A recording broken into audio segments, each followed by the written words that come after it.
بسم اللہ الرحمن الرحیم۔ السلام علیکم۔ ایک مرتبہ حضرت علی رضی اللہ تعالیٰ عنہ کوفہ میں خطبہ دے رہے تھے۔ ہزاروں کا مجمع تھا کہ ایک شخص کھڑا ہوا اور کہنے لگا، میں اور میرے بچے 2 دن سے بھوکے ہیں اور میں 500 درم کا مقروض ہوں، قرض خواہ آمادہ فساد ہے۔ جناب امیر نے فرمایا، اے شخص بیٹھ جا، خطبہ تمام ہونے دے، اللہ تیری حاجات پوری کرے گا۔ وہ شخص بیٹھ گیا۔ اس کے قریب ایک اور آدمی بیٹھا تھا۔ اس نے کہا، اے شخص، اتنے آدمی بیٹھے ہیں، تو اپنا سوال پھر جاری کر، کوئی تو تیرا سوال پورا کرے گا۔ حضرت علی رضی اللہ تعالیٰ عنہ کے پاس کیا رکھا ہے جو تجھے دیں گے؟ یہ تو خود بھی کئی دن کے فاقے کرتے ہیں، یہودیوں کے باغ میں مزدوری کرتے ہیں، بس وہ تجھے کیا دیں گے؟ وہ شخص کھڑا ہوا اور اپنا سوال پھر دہرایا۔ جناب امیر نے پھر پہلا جواب دیا اور بیٹھنے کو کہا۔ وہ شخص بیٹھ گیا، مگر اسی دوسرے آدمی نے پھر اس کو اکسایا کہ حضرت علی رضی اللہ تعالیٰ عنہ پر یقین کیوں کرتا ہے؟ ان کے پاس تو حقیقت میں کچھ نہیں ہے، 500 دینار کہاں سے دیں گے؟ یہ آدمی پھر کھڑا ہو گیا اور اپنا سوال دہرایا تو حضرت علی رضی اللہ تعالیٰ عنہ نے کہا، اے شخص بیٹھ جا، خطبہ ختم ہوا چاہتا ہے، میں ضامن ہوں کہ اللہ تبارک و تعالیٰ تیری خواہش ضرور پوری کرے گا، خطبے کے بعد مجھ سے مل لینا۔ بس وہ شخص یقین کرتے ہوئے آرام سے بیٹھ گیا۔ خطبہ تمام ہوا۔ حضرت علی رضی اللہ تعالی عنہ خود چل کر اس کے پاس گئے اور ایک طرف جنگل کی جانب اس کو لے کر چل دیے۔ کچھ دور چلنے کے بعد اسے کہا، آنکھیں بند کر۔ اس نے آنکھیں بند کر لیں۔ فرمایا، کھول دے۔ آنکھیں کھولنے پر معلوم ہوا کہ ہم مصر کے بازار میں کھڑے ہیں، غلاموں کی خرید و فروخت ہو رہی ہے۔ فرمایا، میں تیرا غلام ہوں، مجھ کو 500 درم میں فروخت کر دے، خبردار زیادہ مت مانگنا۔ وہ شخص حیران ہوا، مگر حضرت علی رضی اللہ تعالیٰ عنہ کے زور دینے پر ایسا ہی کیا۔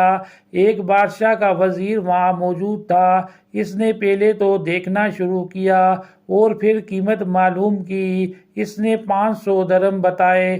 وزیر کے کہنے پر ان کا نقاب اٹھا دیا گیا اور اس نے 500 درم اس کے حوالے کیے۔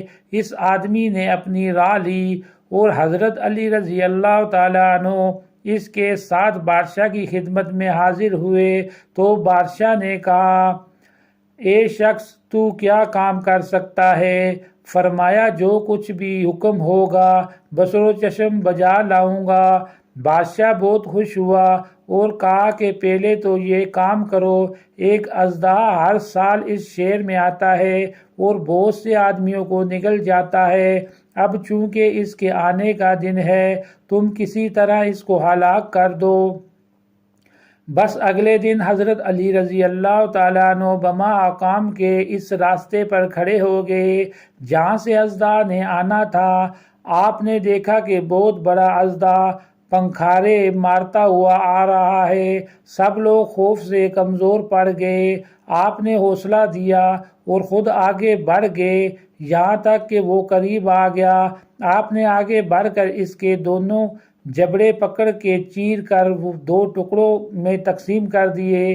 لوگوں کو اس سے اطمینان ہوا مگر ان پر حیرت ہوئی۔ بادشاہ بہت خوش ہوا کہ تم نے بہت بڑا کام کیا ہے، ایسا ہی ایک اور کام کر دو، اور وہ یہ ہے کہ جب دریا چڑھ آتا ہے، شہر میں داخل ہو جاتا ہے اور آبادی کا بہت بڑا نقصان کرتا ہے، کسی طرح یہ رک جائے اور اس شہر میں داخل نہ ہو۔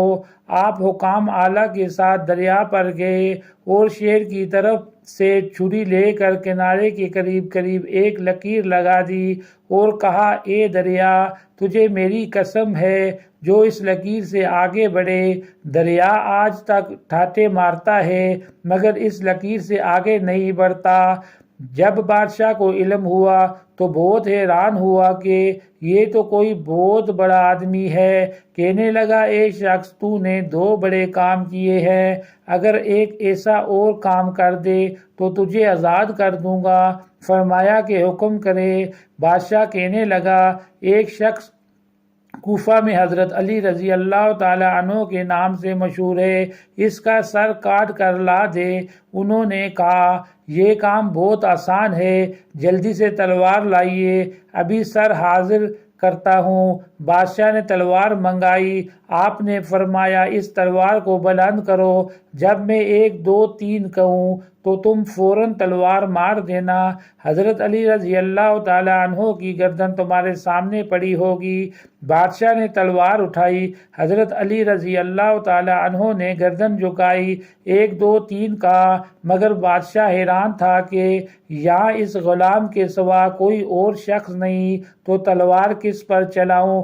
سوچ میں تھا کہ حضرت علی رضی اللہ تعالی عنہ نے گردن جھکاتے ہوئے اس کو پریشان دیکھ کر کہا ادھر ادھر نہ دیکھو، ہاں میں ہی ہوں حضرت علی رضی اللہ تعالی عنہ۔ یہ آواز سنتے ہی تلوار پھینک کر بادشاہ حضرت علی رضی اللہ تعالی عنہ کے قدموں میں گر پڑا اور کہا کہ اگر حضرت علی رضی اللہ تعالی عنہ آپ ہیں تو میں ایسے حضرت علی رضی اللہ تعالی عنہ کے خدا پر ایمان لاتا ہوں۔ مجھے آج تک مغالوے میں رکھا گیا، یا علی رضی اللہ تعالیٰ عنہ مجھے اپنے رسول صلی اللہ علیہ وسلم کا کلمہ پڑھائیے۔ اور بادشاہ تمام کنبے کے ساتھ مسلمان ہو گیا، اور پھر حضرت علی رضی اللہ تعالیٰ عنہ نے اسے دعا دی اور کوفے کی راہ لی۔ جزاک اللہ خیر۔